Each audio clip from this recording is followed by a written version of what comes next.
Welcome back to Manthan's vlog. ನಾನು ಕಲಾ. ಬೆಳಗ್ಗೆನೇ ಎದ್ದು ಹೊರಗಡೆ ಕೆಲಸ ಎಲ್ಲ ಮುಗಿಸಿ ಈಗ ಸ್ವಲ್ಪ ಹಾಲು ಕಾಯಿಸ್ಕೊಳ್ಳೋಣ ಅಂತ ಬಂದಿದ್ದೆ. ಸೊ ನನಗೇನೇನೆ ಮಕ್ಳಿಗೂ ಆಗುತ್ತೆ. ಹಾಗೆ ಸ್ವಲ್ಪ ಹಾಲಿಗೆ ಶುಂಠಿ, ಒಂದು ಸ್ವಲ್ಪ ಅರಿಶಿನ, ಹಾಗೆಯೇ ಮೆಣಸು ಇದನ್ನೆಲ್ಲ ಹಾಕಿ ಮಕ್ಳಿಗೂ ಕೊಟ್ಟರು ಒಳ್ಳೇದಲ್ವಾ. ಕೆಮ್ಮು ಕಫ ಏನಾದರೂ ಇದ್ದರೆ ಸರಿ ಹೋಗುತ್ತೆ ಅಂಥೇಳಿ ಈ ರೀತಿಯಾಗಿ ಕಾಯಿಸ್ತಾ ಇದ್ದೀನಿ. ಹಂಗೂ ಕುಡಿಲಿಲ್ಲ, ನಮ್ಮ ತಾನೇ ಹೆಂಗೋ ಕುಡಿಬಿಟ್ಲು. ನಮ್ಮ ಮಾನ್ಯ ಇದ್ದಾಳಲ್ಲ, ಸ್ವಲ್ಪ ಹಠ ಮಾಡೋದು ಇಂಥವೆಲ್ಲ ಅವಳಿಗೆ ಸೇರಲ್ಲ.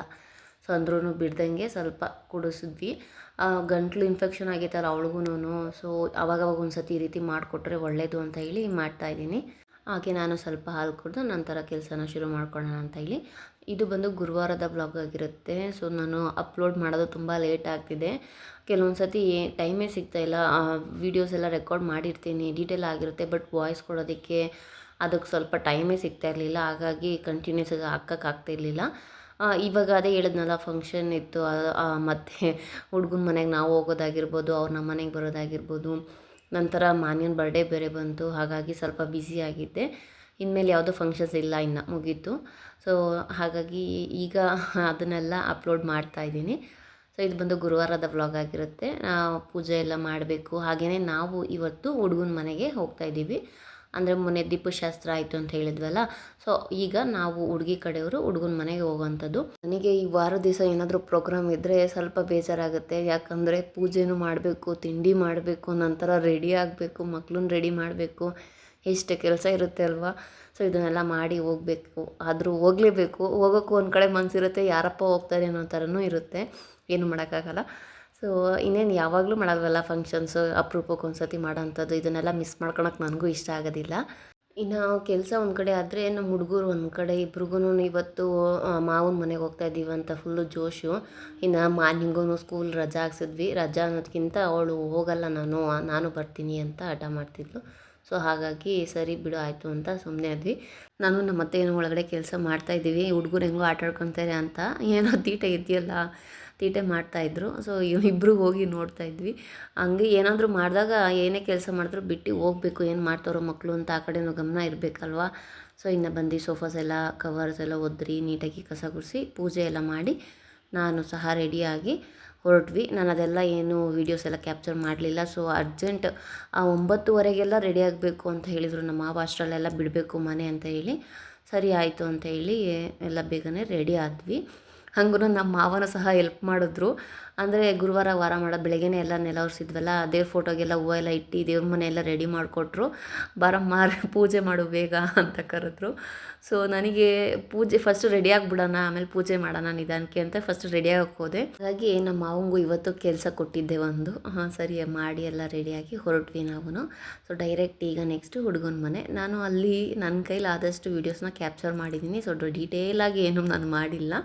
ಸೊ ಹಾಗಾಗಿ ಅಂದರೆ ಫಸ್ಟೇ 9 ಜನ ಬಂದು ಅವರು ಶಾಸ್ತ್ರದ ಪ್ರಕಾರ 9 ಜನ ಫಸ್ಟ್ ಬಂದು ಅವ್ರೂ ಹೊಸ್ಲು ಪೂಜೆ ಆಗಿ ಎಲ್ಲ ಮುಗಿಸ್ಕೊಂಡ್ರೆ ನಾವು ಬಂದು ಇಲ್ಲಿ ವೆಯ್ಟ್ ಮಾಡೋದೇನು ಅಂತ ಹೇಳ್ಬಿಟ್ಟು ನಾವು ಸ್ವಲ್ಪ ನಿಧಾನಕ್ಕೆ ಬಂದ್ವಿ.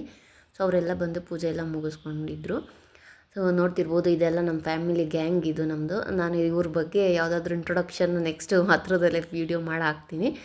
ಸೊ ಇನ್ನು ನೋಡ್ತಿರ್ಬೋದು, ಇದು ಅವ್ರ ಮನೆಯಲ್ಲಿ ದೇವ್ರ ಮನೆ. ಸಿಂಪಲಾಗಿ ಚೆನ್ನಾಗಿತ್ತು. ಮನೆಯೂ ಸಹ ತುಂಬ ಚೆನ್ನಾಗಿದೆ.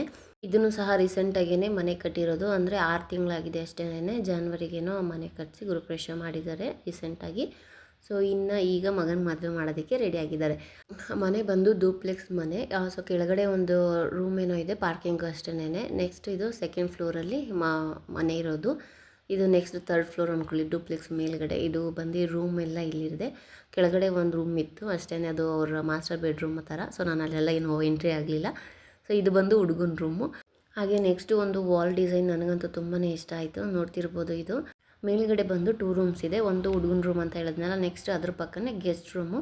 ಸೊ ನೋಡ್ತಿರ್ಬೋದು, ಇದು ಬಂದು ಗೆಸ್ಟ್ ರೂಮು, ಓಕೆನಾ. ಸೊ ಇದು ನೋಡಿ, ಇದು ಹುಡುಗಂದು ಫೋಟೋ ಚಿಕ್ಕ ಹುಡುಗನಲ್ಲಿ ಇರಿಸಿರೋಂಥದ್ದು. ಸೊ ಅದೊಂದು ಇಟ್ಟಿದ್ರಲ್ಲಿ.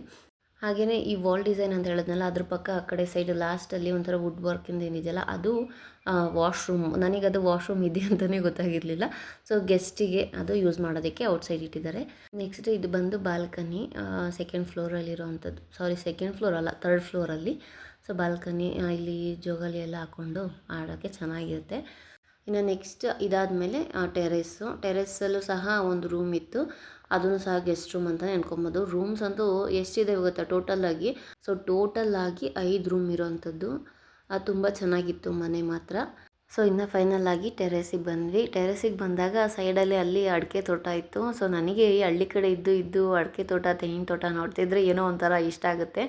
ಚೆನ್ನಾಗಿರುತ್ತೆ ಅಲ್ವಾ ತೋಟಗಳಿದ್ರೆ ಅಕ್ಕಪಕ್ಕದಲ್ಲಿ. ನೋಡಿ ಎಷ್ಟು ಚೆನ್ನಾಗಿದೆ. ಅಂದರೆ ಇದು ಸಿಟಿನೂ ಅಲ್ಲ, ಹಳ್ಳಿನೂ ಅಲ್ಲ, ಆ ಥರ ಏರಿಯಾದಲ್ಲಿ ಈ ಥರ ಇದೆ. ತುಂಬ ಚೆನ್ನಾಗಿತ್ತು. ಈಚೆಗಡೆನೂ ಅಷ್ಟೇನೆ, ಅಕ್ಕಪಕ್ಕ ಎಲ್ಲ ಮನೆಗಳೇನೆ. ಇನ್ನು ಮನೆಯೆಲ್ಲ ನೋಡಿತಾ ಇತ್ತು. ಮತ್ತೆ ತಿರ್ಗಾ ಕೆಳಗಡೆ ಹೋದ್ವಿ. ನೆಕ್ಸ್ಟು ಊಟಕ್ಕೆ ಕೂರಿಸ್ತಿದ್ರು. ಆಗಲೇ 12 ಗಂಟೆ ಅಷ್ಟರಲ್ಲೆಲ್ಲ ಅವರೂ ಊಟಕ್ಕೆಲ್ಲ ರೆಡಿ ಮಾಡಿದರು. ಬಟ್ ನಾವು ಮನೇಲಿ ನಾಷ್ಟ ಮಾಡ್ಕೊಂಬಂದಿರೋದ್ರಿಂದ ಇನ್ನೊಂದು ಸ್ವಲ್ಪ ಲೇಟಾಗಿ ಮಾಡೋಣ ಅಂತ ಹೇಳಿ ಹಾಗೆ ಕೂತ್ಕೊಂಡು ಓಡಾಡ್ತಾ ಇದ್ವಿ ಅಲ್ಲೇನೆ. ನಮ್ಮ ಮಾನ್ಯ ತಾನ್ಯಂಗಂತೂ ಚೆನ್ನಾಗಿತ್ತು ಓಡಾಡೋದಕ್ಕೆ. ಓಡಾಡ್ಕೊಂಡಿದ್ರು ಅವರೂ. ನಂದೇನು ಪ್ರಾಬ್ಲಮ್ ಗೊತ್ತಾ, ಈ ಕಡೆ ದೊಡ್ಡವಳು ಅಲ್ಲ ನಾನು, ಚಿಕ್ಕವರು ಅಲ್ಲ. ನಾನು ಏಜವರು ನಮ್ಮ ಫ್ಯಾಮಿಲಿಲಿ ಯಾರೂ ಇಲ್ಲ, ಓಕೆನಾ. ನನಗೆ ಪಾರ್ಟ್ನರ್ ಆಗಿ ಜೊತೆಗಿರೋಕ್ಕೆ ಯಾವಾಗ್ಲೂ. ಅದೊಂದು ಬೇಜಾರಿದೆ ನನಗಂತೂ. ನೆಕ್ಸ್ಟ್ ಸರಿ ಆಯಿತು, ಊಟಕ್ಕೆ ಬಂದ್ವಿ. ಊಟ ಸ್ವೀಟ್ ಮಾಮೂಲಿ ಒಬ್ಬಟ್ಟು, ಪೂರಿ, ಸಾಗು, ಹಾಗೆ ಏನೇನಿತ್ತು, ಗೀ ರೈಸು ಎಲ್ಲ ಇತ್ತು. ಚೆನ್ನಾಗಿತ್ತು ಊಟನೂ ಸಹ. ಸಿಂಪಲ್ಲಾಗಿ ವೆರೈಟೀಸ್ ಆಫ್ ಡಿಶಸ್ಸು ಸ್ವಲ್ಪನೇ ತಿನ್ಕೊಂಡು, ಐಸ್ ಕ್ರೀಮ್ ಸಹ ಇತ್ತು. ಐಸ್ ಕ್ರೀಮ್ ತಿನ್ಕೊಂಡು ಇನ್ನು ಅರಿಶಿನ ಕುಂಕುಮ ಎಲ್ಲ ತೊಗೊಂಡು ಮನೆ ಕಡೆ ಬಂದ್ವಿ. ಇಷ್ಟ ಆಗಿತ್ತು ಸ್ನೇಹಿತರೆ ಇವತ್ತಿನ ವ್ಲಾಗು. ಇಷ್ಟ ಆಗಿರುತ್ತೆ ಅಂತ ಅಂದ್ಕೊತೀನಿ. ಇಷ್ಟ ಆಗಿದರೆ ಪ್ಲೀಸ್ ಲೈಕ್ ಮಾಡಿ. ಹಾಗೆ ಇನ್ನೂ ಯಾರೆಲ್ಲ ನನ್ನ ಚಾನಲ್ನ ಸಬ್ಸ್ಕ್ರೈಬ್ ಮಾಡದೆ ನೋಡ್ತಾ ಇದ್ದೀರೋ ದಯವಿಟ್ಟು ಸಬ್ಸ್ಕ್ರೈಬ್ ಮಾಡಿ ಸಪೋರ್ಟ್ ಮಾಡಿ ಅಂತ ಕೇಳ್ಕೊತೀನಿ. ಯಾಕಂದರೆ ನಿಮ್ಮ ಸಪೋರ್ಟು ನನಗೆ ತುಂಬ ಮುಖ್ಯ. ಹಾಗೆಯೇ ಯಾರೆಲ್ಲ ಸಬ್ಸ್ಕ್ರೈಬ್ ಮಾಡಿ ಸಪೋರ್ಟ್ ಮಾಡ್ತಾ ಇದ್ದೀರೋ ಅವ್ರಿಗೆಲ್ಲ ತುಂಬ ಹೃದಯದ ಧನ್ಯವಾದಗಳು. ಈ ಸಪೋರ್ಟ್ ಯಾವಾಗಲೂ ನನ್ನ ಜೊತೆ ಹೀಗೆ ಇರಲಿ ಅಂತ ಕೇಳ್ಕೊತೀನಿ. ಮತ್ತೆ ಸಿಗೋಣ ಮುಂದಿನ ವ್ಲಾಗಲ್ಲಿ. Until then take care. Thanks for watching. ಧನ್ಯವಾದಗಳು.